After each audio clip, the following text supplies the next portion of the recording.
치유기도회로 모이신 성도들을 축복합니다. 여러분 오늘 하루 어떠셨습니까? 평범한 하루를 보내셨나요? 아니면 별일 없이 잘 지나가는 하루를 보내셨습니까? 아니면 오늘 특별한 일이 있으셨습니까? 별일 없이 오늘 하루 잘 지나가시는 날이라면 하나님께 감사하시기 바랍니다. 평범한 하루가 늘 있는 것 같지만 그 속에는 정말 많은 일들이 일어나고 있죠. 어떤 분들은 오늘 하루 중에도 마음 졸이며 병원에 가서 검사 결과를 받으러 가신 분도 있습니다. 또 출산을 앞두고 계신 분도 계시고 신생아를 기르고 계신 분들도 있습니다. 겉으로 볼 때는 다 인생이 편안한 것 같아요. 잘 지나가는 것 같아요. 겉으로 볼 때는 다들 결혼도 다 잘하는 것 같고 또 아기도 다 잘 낳는 것 같고 임신도 다 잘하는 것 같고 잘 키우는 것 같습니다. 그러나 막상 살다 보면 하나하나가 얼마나 어렵고 힘든 일인지 또한 경험하게 됩니다. 하나하나가 결코 쉽지 않습니다. 결혼하는 것도 또 임신하는 것도 그리고 그 아이를 키우는 것도 그 하루하루가 쉽지 않은 일들입니다. 아이들이 하루 잘 놀다가도 갑자기 놀다가 다쳐서 오는 때도 있습니다. 오늘 사도행전 본문에는 모세의 일대기가 기록되어 있습니다. 모세는 누구입니까? 모세는 80세에 하나님의 부르심을 받고 이스라엘 백성들을 애굽에서 가나안 땅까지 하나님이 인도하시고 인도한 이스라엘의 지도자입니다. 그런데 오늘 말씀 가운데 모세의 인생을 보고 읽노라면 참 순탄치 않은 모세의 인생을 우리는 보게 됩니다. 한번 화면을 같이 한번 보시죠.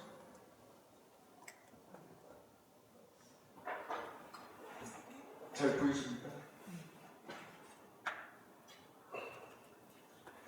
오늘 이 출애굽기 전체의 내용을 다 우리가 요약할 수는 없지만 오늘 사도행전 본문에 나온 부분에서만 이 모세의 일대기를 좀 이렇게 뽑아 보았습니다. 첫 번째 19절에 나옵니다. 모세가 태어나면서부터 매우 큰 위험에 처하게 되죠. 여러분들 다 잘 알고 계실 것입니다. 애굽 바로 왕이 이스라엘 민족이 점점 커지는 것에 두려워하여 이스라엘 민족을 아예 뿌리부터 뽑으려는 매우 악랄하고 폭력적인 정책을 쓰게 됩니다. 이스라엘 민족을 말살하는 그런 정책을 쓰게 되죠. 정말 어려움에 이 모세가 태어나면서부터 매우 큰 어려움에 처하게 됩니다.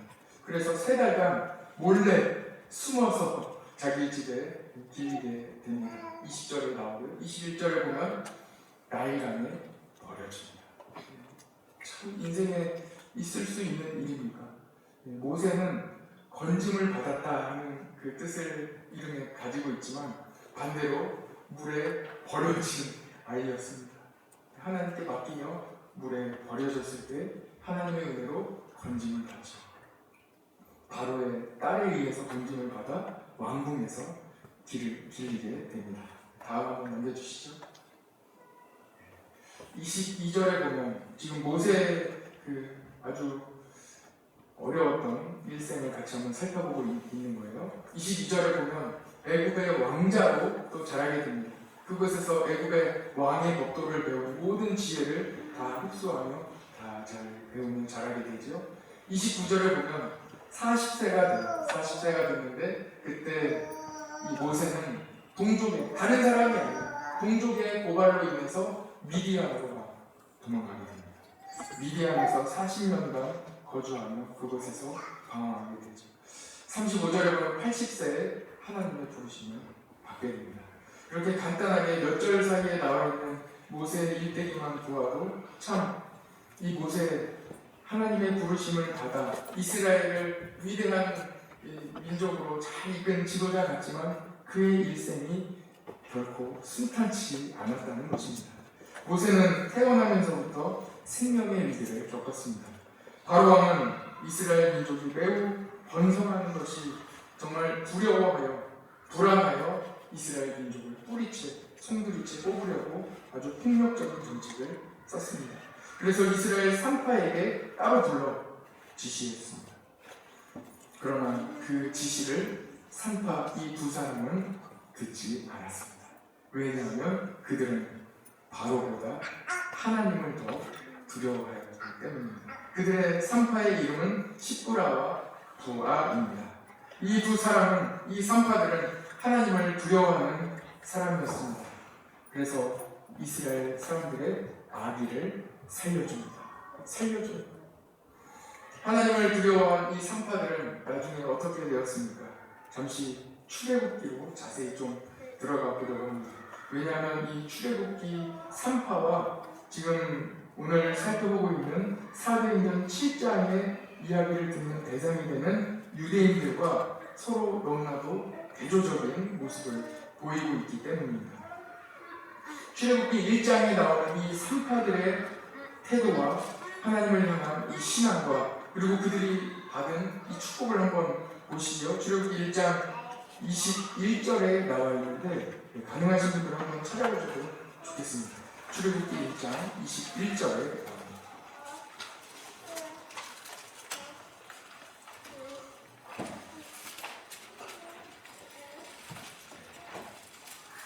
출애굽기 1장 21절의 말씀은 그 산파들이 받은 축복입니다.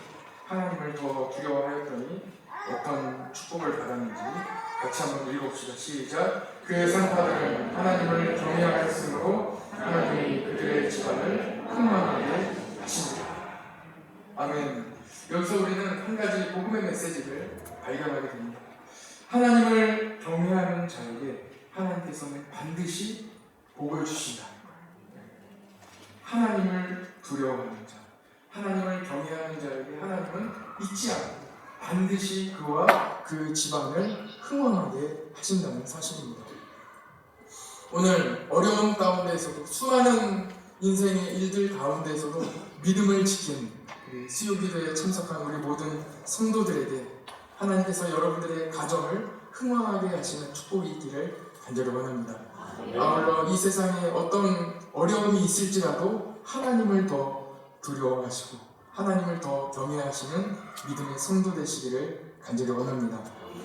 산파들의 이 마음을 한번 우리 잠깐 생각해 봅시다. 산파들이 왕의 그 당시 바로 왕의 명령을 어기고 생명을 살려줄 때 그 마음이 얼마나 불안했겠습니까? 그러나 산파들은 바로 왕보다 하나님을 더 두려워했습니다. 그리고 하나님을 의지하여 생명을 살렸을 때 하나님이 주시는 그 축복이, 큰 축복이 산파들뿐만 아니라 그들의 집안에 흥왕했다고 기록되어 있습니다. 다시 우리는 사도행전으로 다시 돌아가 봅시다. 지금 우리가 나누고 있는 이 사도행전 7장의 말씀은 스데반 집사님이 이 변론하고 있는 이 복음, 이 설교 가운데 우리가 오늘 본문을 읽었습니다. 사도행전 7장은 스데반 집사님의 설교의 본문입니다. 스데반 집사님은 지금 고발당해서 공회 앞에 많은 유대인들 앞에서 지금 변론하고 있는, 근데 변론의 기회가 주어졌을 때 담대하게 복음을 전하고 있는 것이죠. 스데반 집사님은 지금 무슨 제목으로 고발당해 있습니까? 11절, 우리 사도행전 7장 11절에 잘 나와 있습니다. 보시면 이렇게 나와 있습니다. 이 사람이 모세와 하나님을 모독했다. 지금 이렇게 고발당해 있는 거예요. 지금 스데반 집사님은 모독한 적이 없거든요. 그런데 거짓 증인과 그리고 사람을 사서 아예 이렇게 거짓 증거를 막 증인들을 내세우게 하여 지금 거짓으로 고발되어 있는 상황입니다. 스데반 집사님은 공회 앞에 서서 유대인들을 향하여 담대하게 복음을 전하며 최후 변론을 하고 있지요. 스데반 집사님이 지금 복음을 전하는 메시지 가운데는 모세의 이야기를 자세하게 전하고 있습니다. 왜냐하면 자신이 모세에 대하여 유대인과 똑같이 생각하고 있다는 것을 변론하고 있다는 것입니다. 모세는 지금 자기가 고발당해 있는 것을 부당하다고 생각하며 열심히 복음을 함께 전하고 있습니다. 잠시 화면에 표를 보시면서 오늘 우리가 집중적으로 살펴보려고 하는 산파와 유대인에 대한 이 차이를 같이 한번 살펴보기를 원합니다. 산파는 현재 자기에게 처해 있는 이 위험한 상황이 있었죠. 문제가 있었죠. 어떤 문제입니까? 유대인의 아기를, 태아를 다 죽이라는 명령을 받은 거예요. 그런데 이 바로왕의 명령을 어기고 오히려 그 뒤에 계신 바로왕보다 더 크신 하나님을 경외하며 하나님의 뜻대로 하나님을 두려워하여 이스라엘 백성들을 살려주게 됩니다. 바로왕 뒤에 계신 하나님을 보았습니다. 이 믿음이 바로 산파입니다. 그러나 유대인은 모세까지는 정말 잘 이렇게 존경하고 영웅으로 아주 이렇게 숭배하며 오히려 모세까지는 잘 받아들입니다. 그러나 그 뒤에 있는 모세 뒤에 누가 계세요? 하나님이 계시잖아요. 하나님이 모세를 부르셨잖아요. 하나님은 바라보지 못하고 있는 것입니다. 그리고 이어지는 하나님께서 예수님을 보내주셨는데 예수님을 받아들이지 못하고 있는 유대인들을 볼 수 있습니다. 그래서 어떻게 됩니까? 산파들은 하나님을 두려워합니다. 하나님을 두려워하는 것은 믿음이에요. 믿음으로 하나님을 바라보고 믿음으로 그들의 길을 걸어갑니다. 그러나 유대인들은 어떻게 살아갑니까? 모세까지만, 형식 그리고 율법의 전통까지만 받아들이게 됩니다. 잠시 후에 한 달란트 받은 종에 대해서도 조금 자세히 이야기를 나누겠습니다. 그래서 결과는 어떻게 됩니까? 결론적으로 산파들은 믿음으로 그 문제의 너머에 계신 하나님을 바라보며 결국 온 집안이 복을 받습니다.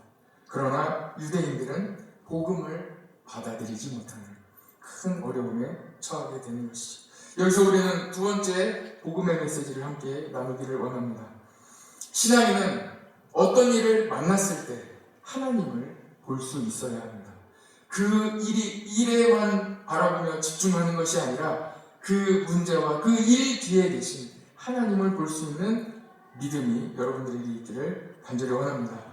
이 세상을 주관하시는 분은 하나님이십니다. 하나님을 신뢰하시기 바랍니다. 그리고 언제나 우리는 예수님을 바라보아야 합니다. 히브리서 12장 2절에 이렇게 말씀하고 있죠. 오늘 기도하신 서집사님께서도 같이 기도해 주셨는데 믿음의 주요 또 온전하게 하시는 이인 예수를 바라보자. 그렇게 우리에게 말씀하고 있습니다. 같이 한번 따라해 보시기 바랍니다. 예수님을 바라봅시다. 산파는 하나님을 두려워했다고 말씀드렸는데요. 여기서 하나님을 두려워했다 하는 이 지점에서 조금 명확하게 짚고 넘어갈 필요가 있습니다. 산파가 두려워했다. 하나님을 두려워하는 이 마음은 하나님을 신뢰하는 믿음입니다. 하나님을 신뢰하는 믿음이 바로 산파들이 가지고 있던 하나님을 향한 마음입니다. 하나님의 통치를 인정하는 것이죠. 예수님의 비유 중에 달란트 비유를 같이 생각해 보기 원합니다. 한 달란트 받은 사람이 그 받은 달란트를 땅에 묻어두지요. 그리고 주인이 오셨을 때 어떻게 대답합니까? 이렇게 변명합니다. 마태복음 25장 24절 25절에 나와 있습니다. 한 달란트 받았던 자는 와서 이르되 주인이여 당신은 굳은 사람이라 심지 않은 데서 거두고 해치지 않은 데서 모으는 줄을 내가 알았으므로 두려워하여 나가서 당신의 달란트를 땅에 감추어 두었나이다. 보소서 당신의 것을 가지셨나이다 하며 다시 한 달란트 그대로 주인에게 내어주는 것입니다. 한 달란트 받은 이 종은 주인에 대하여 단단히 오해를 하고 있습니다. 주인에 대하여 이렇게 이야기하죠. 당신은 굳은 사람이라 이렇게 말하고 있습니다. 굳은 사람은 어떤 사람을 말합니까? 거칠다는, 가혹하다는, 엄하다는 거예요. 융통성이 없다는 거예요. 유대인들은 하나님에 대하여 이렇게 받아들이고 이해하고 있었다는 것입니다. 우리는 하나님을 두려워하되 어떻게 두려워해야 합니까? 하나님을 신뢰하시기 바랍니다. 하나님은 사랑의 하나님이십니다. 하나님은 우리를 억압하고 두렵게 하고 거칠게 하시는 하나님이 아니십니다. 오해하지 마시기 바랍니다. 우리는 하나님을 두려워하되 하나님의 통치를 신뢰해야 합니다. 한 달란트 받아 땅에 묻어둔 종과 같이 하나님을 굳은 존재로 오해하면 안 된다는 말씀입니다. 오늘 말씀을 정리해 보겠습니다. 첫 번째, 오늘 앞을 같이 한번 보시죠. 복잡한 세상, 복잡한 일들 가운데 하나님이 일하고 계심을 신뢰하시기 바랍니다.